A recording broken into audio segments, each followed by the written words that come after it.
Vojna je oborožen spopad, lahko poteka med državami ali znotraj države, tako kot v Siriji, in čemur pravimo državljanska vojna.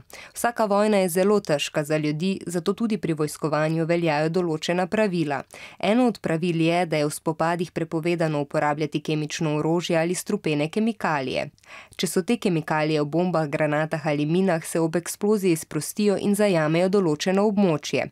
Tako kemikalije ali plin ne pridejo v stik samo z vojaki, ampak tudi s vsemi ljudmi na tem območju, tudi z otroki. Med strupene pline prištevamo tudi živčni plin sarin in dušljivec, ki vsebuje klor.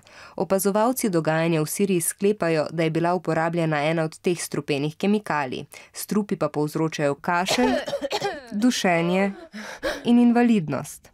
Pri stiku z očmi slepoto ljudje zaradi strupenih plinov tudi umrejo.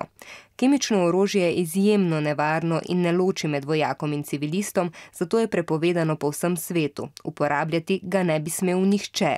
Poleg uporabe je prepovedano tudi proizvajanje kemičnega orožja in njegovo kopičenje.